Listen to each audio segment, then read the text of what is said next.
mu ggwanga byonna mubiraba. Mubadde muliza embeeko kyeŋŋamba eggwanga wakati obugumiikiriza bwo buweddeyo. Si bulungi nnyo mu kwogera naye n'emesigi kyegenda mu bantu bannange, abantu b'eddwaliro, mulina abantu abali eyo. Era egenda obeera vidiyo yange egenda osemba kuba simanyi bintu byakuwanda, simanyi bintu byakunyiiga ebyange bya action naye twetaaga abantu bange mudde kibanda. Eby'emirimbe biganye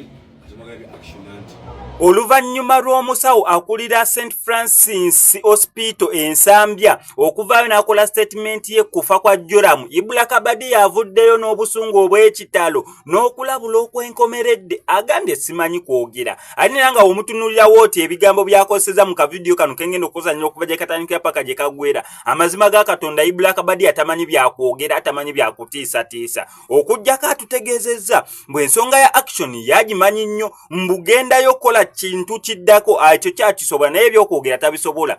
Ibula Kabadi yagwata mumanyi yani. Ibula Kabadi oyinza mubuuza MC Katsi ayinza okutuuza wansi n'agamba omuvubuka oyo Ibula Kabadi kyeyankola ku stage ng'abantu balaba. Mumuwe kyabeera ayagala waba abanja boosi we bambi mumuwe kubanga Ibula Kabadi yakwata MC Katsi.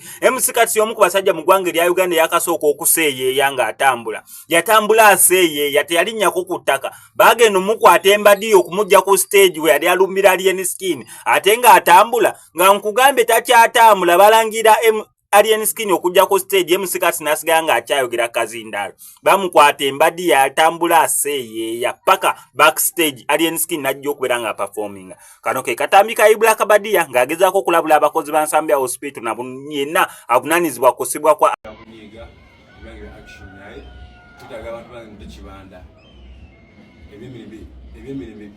Eby'emirimbe biganye kazimagabi action anti osikati mwaka tito kikaze otatanga kibale mutwaye banda kibanda mumbeera yosobola kola ki omubanja mutanga tafutu bisobola ebintu byangu nnyo ne twagala mudde kibanda mu bulungi abantu ba Nsambya Hospital twagala obwenkanya maani kibanda kya musibisa nyabagala kituufu eri Joram yagenda mulwadde ate mutugamba birala mukitegeeza bayaga mukubye omutwe mulamba nemukusa science mugimunsibe mugende tuzige Joram speed akumyunga biwedde naye please abakulisha muna gye muli munyera Katonda mutabani ba papa twagala kibana gali wabweru munaku saizi awala musawe saizi ambale okuva n'olwaleero ekigenda okuddako temutunenya ono si politics twagala kibanda for bamini tubijemu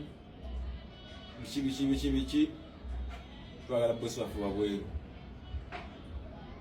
mu mbeera ennungi nga si mbeera mbi yakakamuguwa yakusikana n'abantu yakwebagana n'abantu ate mujje kitegeera ate mutuzeeyo eriwa gye twali twava ate tukomewo obuto naye twagala mujje mudde kibanda abantu b'eddwaliro mwenna abali eyo abamusibiza abakulira eddwaliro twagala kibanda wabweru ba main twagala mudde mukama waffe mumuteeke wabweru mu bulungi ne mu bubi kati eno evidiyo egenda kubanga esembye buli muntu ali eyo mubeere redda nti bigenda kutandika bageto yoti ba main.